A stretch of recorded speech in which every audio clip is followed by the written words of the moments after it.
Здравейте! Вие сте с Volleyball Explained и подкаста ни Първо темпо. В първото издание на нашата нова рубрика ще говорим за Волейболната лига на нациите 2019, Европейското първенство за юноши до 17 години и разбира се предстоящите олимпийски квалификации. За целта съм поканил изключително подходящ гост. Той е дългогодишен национал и капитан на България и един от най-добрите разпределители на своето време. Той е Николай Иванов.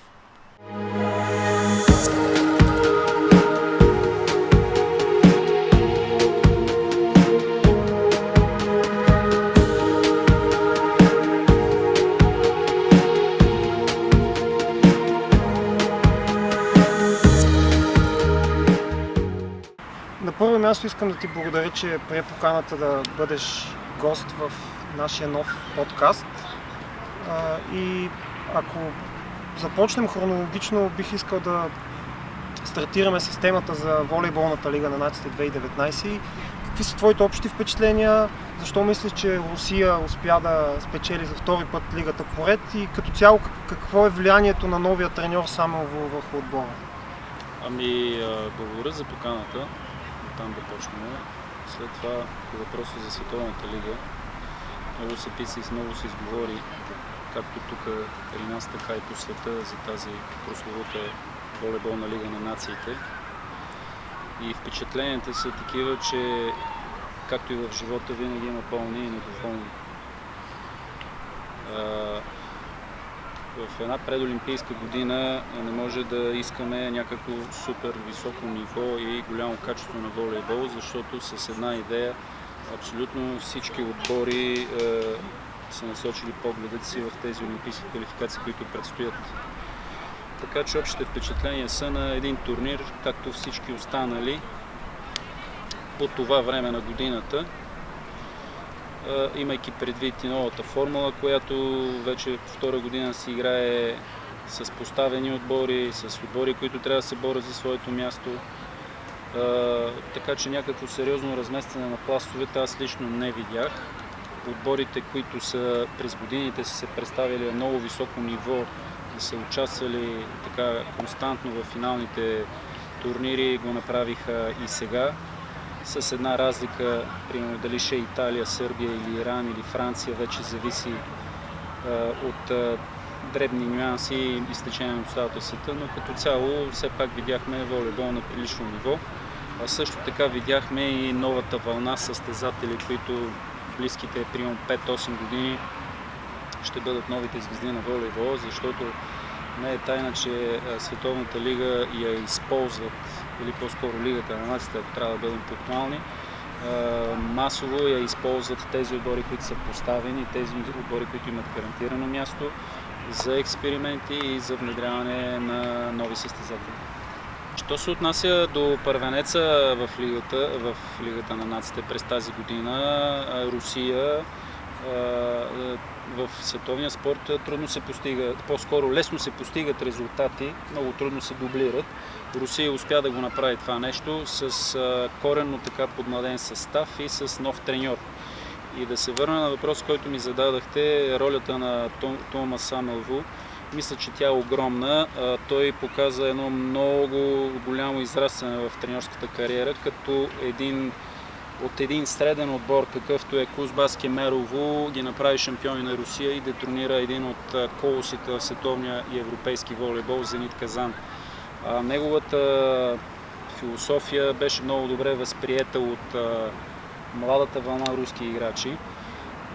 Така имам възможността да контактувам с колеги от Русия и те го потвърждават, че отношението, атмосферата, която създава той по време на тренировка, се отразява много благоприятно на неговите момчета и те с желание влизат в залата и дават максимум от себе си, който могат на дадения момент.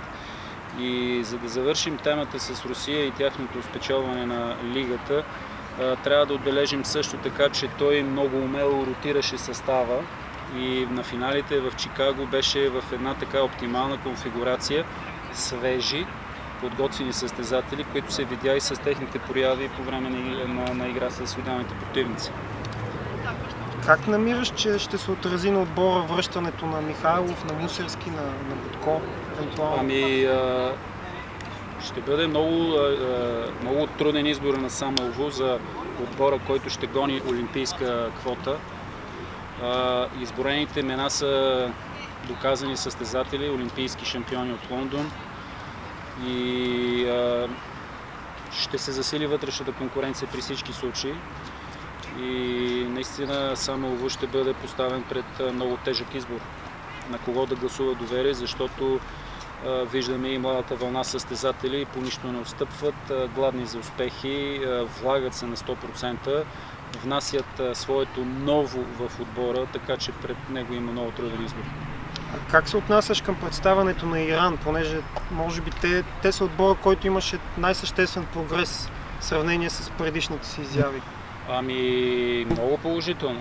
Значи от обичайно заподозрените, които ги знаем като Бразилия, Русия, Полша, Щатите, Италия, Франция, Сърбия, вече добавяме и трайно Иран, които с своите прояви вече си затвърдиха името на сила, с която трябва другите да се съобразяват.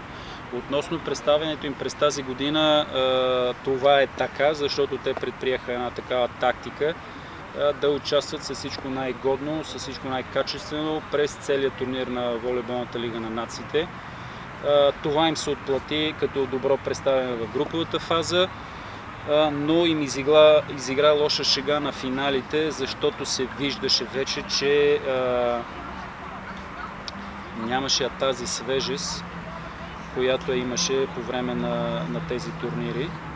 Но въпреки това те оставиха много добри впечатления и ми се струва по-скоро, че ако се умеят да поработят още малко върху психическата си устойчивост и менталната издръжливост и да не се подават емоциите да ги водят, мисля, че те ще повишат още малко играта си, защото се вижда, че в някои от мачовете наистина завладява ги емоциите, за секунди изпускат какво се случва на игрището, влизат в някакви дори провокирани скандали и по този начин вече от тук насетне губят целият фокус върху игрището и това, което се случва на полето. Спомена, че те са един от малкото отбори, които са използвали най-доброто по време на турнира. Дължи ли се това на формата и като цяло на факта, че отборите се налагаше да правят едни преходи от по 12, 15, 20, дори повече часове? Много се изговори за целият този момент с пътуванията и с трансферите на състезателите. Усилено се говори, надявам се, че това в още следващата година ще се промени. Но това е вече избор на всяка една федерация, как и по какъв начин, разбира се, на всеки един треньор, как и по какъв начин ще разпределя ресурсите, с които разполага. Видяхме, че Иран разполагат с доста ресурси, въпреки че бяха поставени почти на еднакво положение с всички други отбори, които също пътуваха, те показаха много така силен и класен волейбол. Ако обърнем вече внимание към нашата родна картинка, каква е ситуацията там и как оценяваш представянето ни като цяло? Какво да ви кажа сега? Може би очакванията бяха малко по-големи към отбора с появяването на нов треньор и с двете домакинства на два от турнирите, които имахме. За голямо съжаление това не се получи. Видяхме в хода на самите мачове така сериозни проблеми в играта на нашия отбор. Силвано Пранди се опита по някакъв начин да ротира своите състезатели. Къде се получаваше, къде не. Но в крайна сметка, след като е заявено, че това за нас не е основно състезание, а ние ще гоним на всяка цена, като основно състезание ще бъде олимпийската квалификация, самото ни оставане в лигата е положително и до там. И може би последна тема по общия въпрос, свързан с волейболната лига на нациите. Представянето на Полша. Полша сякаш е феномен в волейбол в момента, доколкото с резервите успя да стигне до бронзов медал. Над 10 души тренираха в Закопане, докато техните съотборници спечелиха медал в Чикаго. Това е Каква е причината за този успех? Още повече ти имаш представа свързана с Полша, доколкото си играл там. Причината, тя не се корени само в техните добри резултати, а се корени много назад в времето, защото все пак да не забравяме, че в 70-те години Полша са били една от водещите сили. Ставали са олимпийски шампиони, ставали са световни шампиони. Имаше един период, през който така смяна на поколение, смяна на система, дори да се върнем и на това нещо, защото както те и така и при нас се случи това нещо. Но според мен основното и важното е, че те имаха една ясна визия, ясна стратегия, как да се стигне до някакъв добър резултат и този резултат да се материализира във времето. И тук ми се ще да вмъкна една много така, може би минимална подробност, но много важна и съществена, че от 20 години вече Полша разполага с един стратегически спонсор, техния най-голям GSM оператор, който им дава една сигурност, едно спокойствие. Разбира се, има и други хора и други бизнеси в Полша, които помагат на волейбола. Това е задължително, за тях е чест да помагат на спорта, но все пак по този начин се вижда едно сериозно отношение на бизнеса към волейбола. Крупни спонсори да застанат и да подкрепят волейболната игра. Отделно аз по това време, точно тогава бях, 2005-2006 година, когато това за нас радостно, за тях също световно първенство в Япония, където играхме един злополучен за нас полуфинал. Те станаха втори, ние станахме трети, но от тогава те успяха по много добър начин да материализират тази еуфория, която се създаде в обществото. Това желание да се канализира и от младите хора по школи, по клубове. Трябва да отбележим тук, че примерно Полша, както има мъжко първенство, така има и младежка лига, която паралелно върви с мъжката лига. Не включвам юношеските и подрастващите групи. Това е съвсем друго нещо, защото в тази младежка лига са точно този вакуумен период, когато вече приключва юношеската възраст и трябва да се премине в мъже между 19 и 21 години.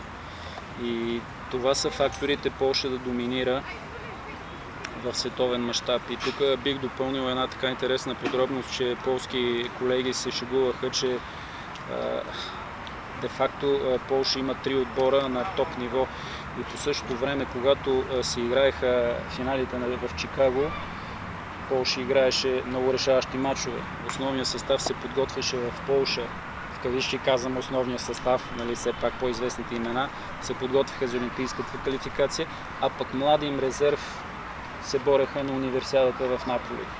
Така че пред Витал Хейнен стои една огромна и много трудна задача от един набор от 45-50 волейболисти, които наистина са много технически грамотни, страшно мотивирани да изберат тези, които да атакуват олимпийската квалификация. И само това ще допълна, което наскоро прочетах, че може би, защото все пак той има и доста опит, става за въпрос за Витал Хайнен, дето каза, че може би поляците са единствените волейболисти в света, които искат и с огромно желание отиват да играят за националните си отбори. Което да речеме при други отбори, при други държави винаги имало някакъв проблем, някакви полемики, някакви дилеми и така нататък. При тях това нещо отсъства. Защо се получава това? Има ли някаква психологическа, дори национална причина? Може би да. Те го чувстват като гордост, като отговорност. Знаем как пеят химна винаги. Да, като задължение. Имайте предвид, че в Полша волейболистите имат такъв огромен статут, ползват се с такова уважение от обществото, че наистина те не могат да си помислят да откажат или да кажат, примерно, че не им се играе за националния отбор, защото са уморени и искат да си почиват. Това просто няма как да се случи там. Ако направим преход към следващата тема, Полша спечели преди няколко дни още един бронзов медал на европейското до 17 години, на което първа стана Франция, а втора България. С какво Франция надделя над всички останали отбори, че да загуби само един гейм и то на финала от България? Според мен бяха добре селектирани. Имаха един много добър разпределител на тази възраст. Така технични състезатели се отличават. Той направи така сериозна разлика. Играеха добре и самоотвержено блок защита. Също така не пропускаха един основен елемент, с който започва волейболната игра, началния удар. И мисля, че съвсем така закономерно и заслужено стигнаха до златните медали. На какво се дължи факта, че сякаш при французите характеристиките им са по-близки вече до тези в мъжкия волейбол? Може би основното, че имат някаква изградена система и методика на подготовка. Учат ги на едни и същи неща, още от малка възраст. Прехода става по-плавен, не се губи време и не се губи време за изчистване или за доизграждане, до оформяне на някакви проблеми в техниката, примерно, или в изчистване на грешките. И мисля, че това е едно от най-съществените неща. Просто по този начин те бавно, плавно, без никакви усилия, преминават от една възраст в друга, заякват, растат на височина, с топката са на ти и това им позволява да се чувстват комфортно на игрището. Ако се обърнем към българския отбор, освен ако не пропускам нещо, от последните ни 5 медала, без значение в коя възрастова група на големи първенства, 3 от тях идват с Мартин Стоев като треньор. Каква е причината за успехите му? Какво да ви кажа сега? Много силно негово качество е, че той много така добре води самите мачове. Усеща всеки един състезател в какво състояние се намира в дадената среща. Другото е, може би, какво да ви кажа, успехите са съвкупност от много неща. Успеха по принцип. От поколение, от жреби, добър поток, ако избегнеш много силни противници до края, от ситуации моментни, така че явно той така се умява във времето да попадне с точните хора на точното място в точното време, за да може да се реализират тези успехи. А какво не достигна на нашите момчета от техническа, дори ако трябва физическа, тактическа гледна точка, за да бъдат по-добри, ако не да победят Франция, то поне да бъдат по-близо до победата, въпреки че спечелиха един гейм? Значи нашите момчета трябва да отчетеме като факт, че те играха много приличен волейбол. Много приличен волейбол и не случайно казвам поколение. Аз в един от моите коментари, даже последния ми коментар, който направих във Волей Комент, се постарах така да се върна назад в историята и наистина се установява, че средно през 10 години се появява такова талантливо поколение, което реализира моментните си способности напълно. И може би точно това е. Нашите момчета показаха добра игра, за техната възраст показаха добри технически умения, но ми се струва, че им се събраха доста мачове заедно с тези балкански игри, които се изиграха преди това, защото все пак и там си е, нивото на отборите може би беше малко по-ниско, но все пак и там си има някакво напрежение от отговорността да защитаваш балканска титла, след като веднъж си спечелил като гост. Сега играеш в къщи и малко или много има някакво напрежение. Отделно това са основните неща и ми се струва, че те успяха, ако трябва да обобщим темата, максимално се възползвахме от това домакинство, защото пълната зала Христо Ботев на юношеско първенство, младежко, хайде така го кажем, до 17 години, подкрепата, която усетих от обществеността, това е страшен стимул за тези млади момчета. И силно се надявам да могат да реализират потенциала, който имат и да могат да се развият, защото не е тайна, че нагоре става много по-трудно, конкуренцията ще бъде много по-жестока и за следващата година трябва много така сериозно да се отнасят към тренировъчния процес, ако искат да бъдат конкурентно способни. Като завърших на темата за юношеския и за младежкия волейбол, преди няколко седмици с решение на Българската федерация по волейбол бяха забранени международните трансфери на състезатели под 21 години. Какво е становището? този въпрос? Много интересна и много така деликатна тема. Много хора изказаха мнение по тази гореща тема, така ако може да я наречеме. Сега аз не съм така много добре запознат юридически как това нещо, примерно тази забрана, може да издържи при евентуални такива казуси, защото все пак това се говорим вече за хора след 18 години, които имат право на труд, хора, които могат да вземат собствени решения. Така че там не знам как може да се развият нещата. Още повече, какво да ви кажа сега, спира ли се развитието? Може би това е основно. Не бих казал. Би ли могло да бъде това казал. случай? При положение, да речем, че един друг момент, това са няколко нюанса от този голям въпрос, при положение, че даден състезател се е договорил с клуба и клуба е дал разрешение този състезател да продължи развитието си в чужбина, не виждам каква е причината Българската федерация да го спира този състезател. Това е едно на ръка.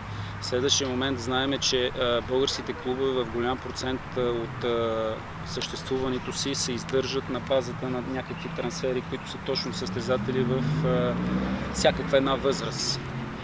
Това е също момент. Другото нещо, чуваме само забрани, примерно, че федерацията ще забранява, но никъде не сме чули, поне аз лично не съм чул, федерацията да каже, че ще задължи клубовете, тези състезатели да бъдат основни състезатели в отборите си. Още един казус или още един момент или нюанс, федерацията по някакъв начин ще се опита да стимулира тези талантливи момчета, те да останат в България да се развиват, като им подсигури някакво допълнително възнаграждение, като им подсигури някакви допълнителни по-добри условия. С федерацията ще задължи ли клубовете зимно време да бъде всяка една зала в България отоплена? Защото съгласете се, сега ние тук е лято, походим по къс ръкав и ни е приятно и ни е слънчево, но тези момчета, голям процент от българските волейболисти през по-голямата си част от шампионатите играят в зали и в условия, които не са такива, каквито трябва да бъдат. И на 8 градуса, примерно. И това са неща, които не трябва да се пропускат и трябва да се коментират. Така че лично за мен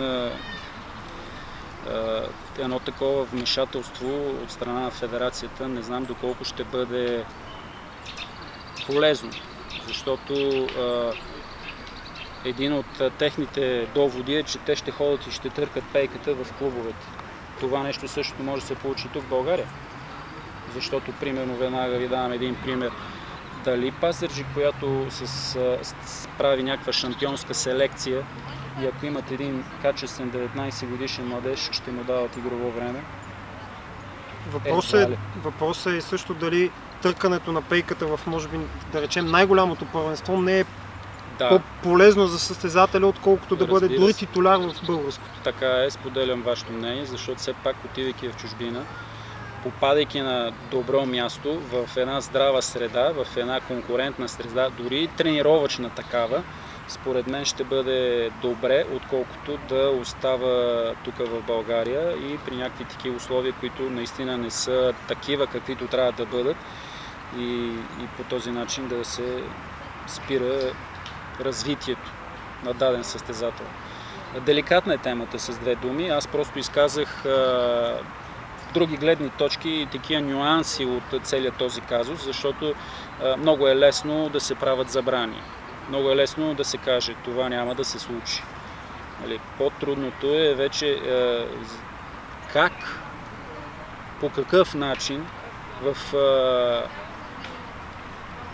полза на всички да се направи, за да има полза за всички.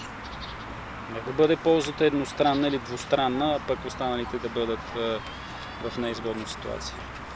Така че деликатна темата. Лично се надявам дано да има повече млади талантливи волейболисти, които наистина в млада възраст да отидат да си развиват своя потенциал и клубовете така да не са толкова така настроени негативно, че тези младите изтичали. Те не изтичат, защото младите дават своята лепта за съществуването на тези клубове. Както почнах от самото начало, различни са казусите. Ако се прескача даден клуб тогава наистина федерацията може да забрани преминаването на даден състезател. Но когато клуба и състезателя са постигнали някаква договореност и двете страни са доволни, просто това е... Не виждам как мога да го коментирам за тази забрана. Последната тема, за която бих искал да поговорим, се, разбира се, предстоящите олимпийски квалификации през месец август. Може би най-подходящо ще бъде да преминем група по група, като нека да обясним за зрителите формата. 6 групи от по 4 отбора, победителите се класират директно за Олимпийските игри, заедно с домакина Япония, като останалите отбори ще играят континентални квалификации, като там отново победителя от съответната континентална квалификация, общо 5, ще се класира за Олимпиадата, за да оформи 12-те отбора, които се класират, като този регламент е валиден както за мъжете, така и за жените.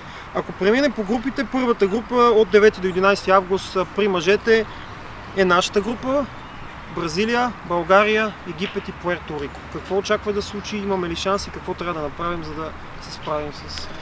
Вижте, шансове винаги има. Дори срещу един такъв световен колос, както е Бразилия, шансовете остават. Че ще бъде трудно, може би който знае и малко разбира, е наясно с това нещо. Само тук искам да вметна, че на финалите в Чикаго видяхме една Бразилия, която така по никакъв начин не впечатли с проявите си. Играе и се води от емоциите си. Лично за мен тук е момента да го отбележа като някакъв нюанс от тяхната игра и ние трябва да се възползваме от това нещо.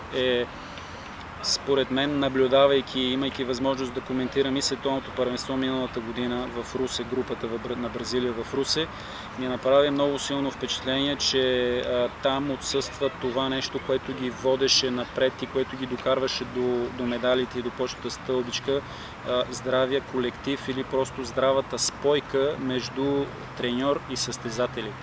Какво имам предвид? След смяната на легендата Резенде, който в продължение на повече от 15 години беше треньор на националния отбор, се появи Ренан Далзото, но остана една група състезатели, начало с Бруно Резенде, неговия син, които явно отстрани нещата така излизат, че няма добър синхрон между него и тази група състезатели.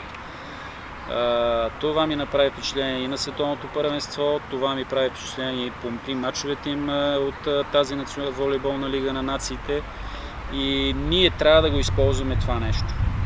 Защото те в момента нямат толкова много здрав колектив, какъвто са имали примерно до Рио 2016. Следващ момент, той е вече чисто технически, който ние трябва да използваме в нашата игра срещу Бразилия.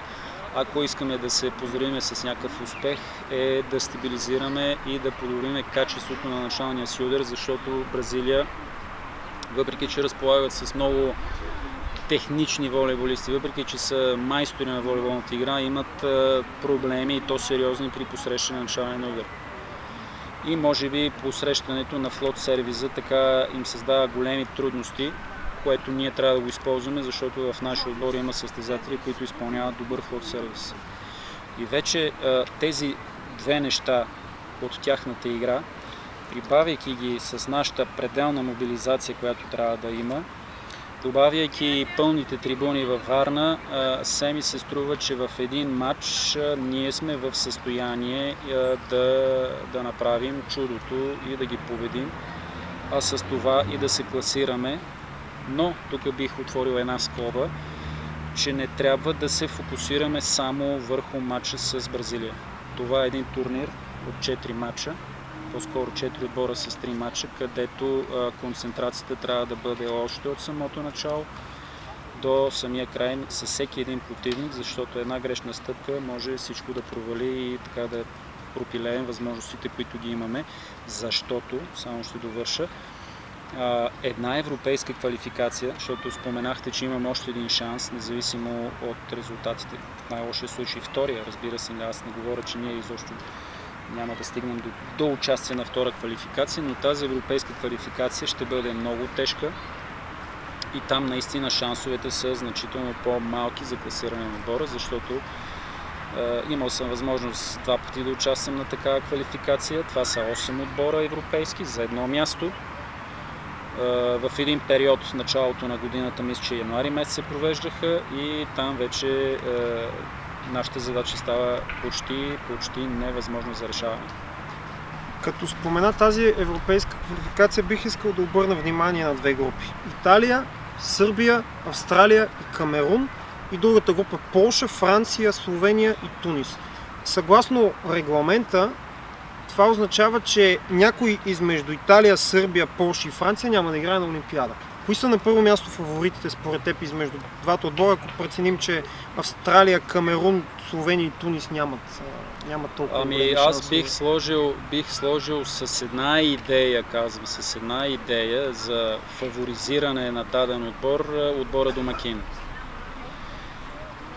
Както примерно в Полша ще играят в Данс с Франция. И Италия в Италия ще играе в Бари с Сърбия. Значи от тази гледна точка за мен домакините имат леко предимство. Италия върна, тя също изрискува Лигата на нациите, но сега върна абсолютно всички класни волейболисти, дори и Османи Хуанторена, който беше решил да се отказва от националния отбор и той се върна. Така че смятам, че Италия е фаворит в тази група.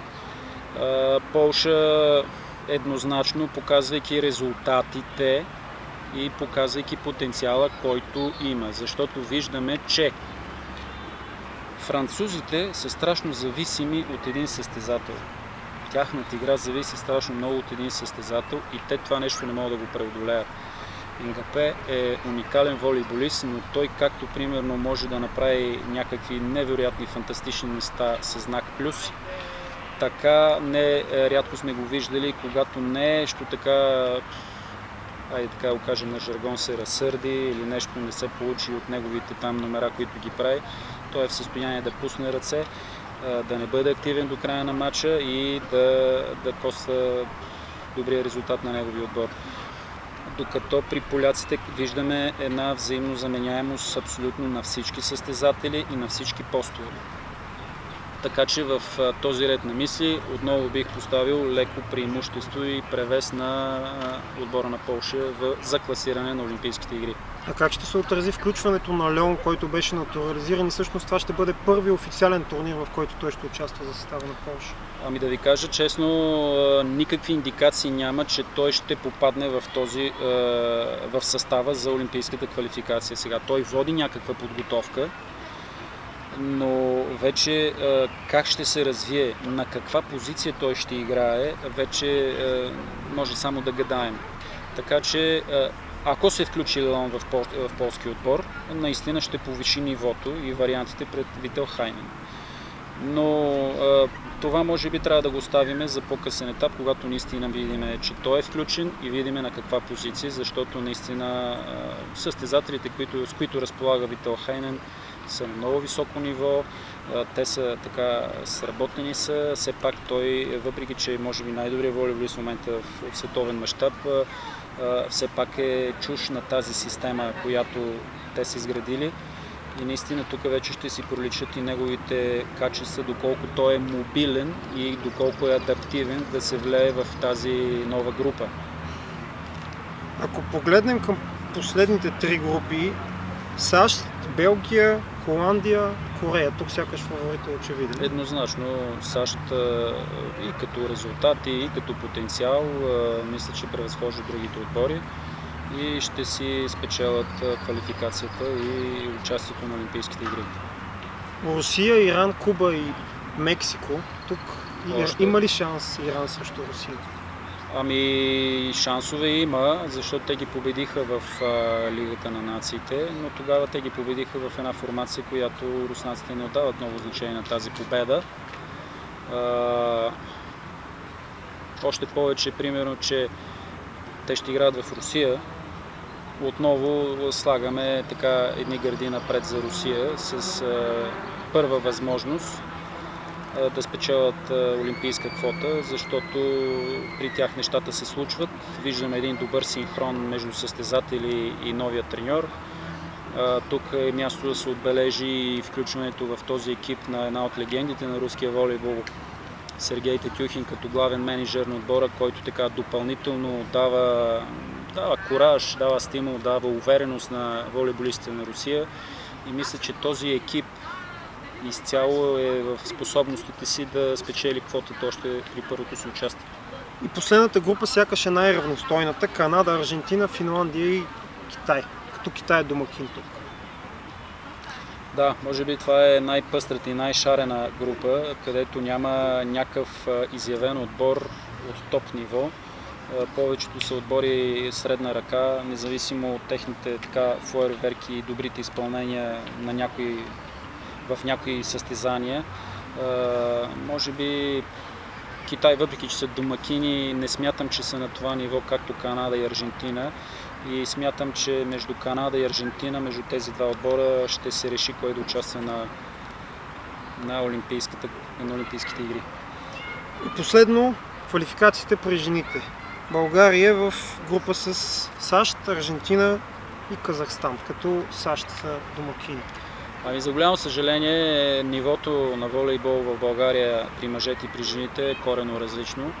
През годините много се говореше, че момичетата имали като индивидуалности по-големи качества, играли в по-добри отбори, като отбор не показва това, което трябва, или по-скоро, което отговаря на техния индивидуален капацитет.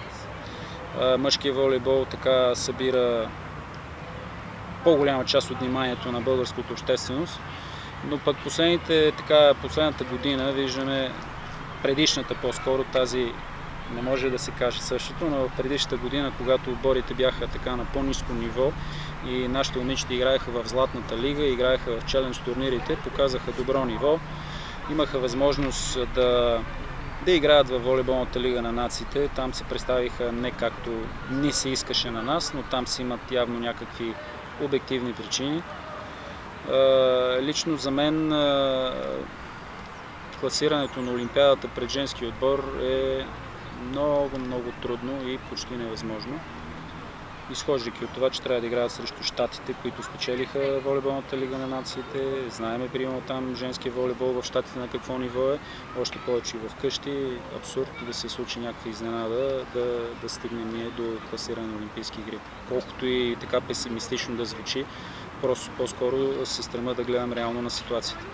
Сякаш двете най-големи дербита в женския волейбол по време на квалификациите са Сърбия, Полша и Холандия, Италия. Да. Дали оттам какво би могло да се случи като някаква прогноза? Би могло да се случи това, че Италия ще търсят реванш за това, че по някакъв начин в финалната фаза на Лигата на нациите с основния си състав се провалиха, ако може така да кажем, и ще търсят някакъв реванш. Ми се струва, че световният шампион Сърбия с всичките си топ звезди, с които предполагам, че Зоран Терзич ще включи за тази олимпийска квалификация, ще бъдат много трудно препятствие за преодоляване на прогресираща млада Полша. Това трябва да го отчетем като факт, защото женското ниво в Полша се покачва, имат добре селектирани момичета, видяхме и много добри игри от тяхна страна, но сега ми се струва, че срещу Сърбия може би опитът ще наделее и ще бъде на страната на Сърбия. Благодаря ти отново за приетата покана за участие в първия епизод на Първо темпо, нашия подкаст. Но преди да завършим, искам да сложа началото на една традиция и да те помоля да се подпишеш на топката на Volleyball Explained. Това е добра инициатива. Пожелавам ви успех!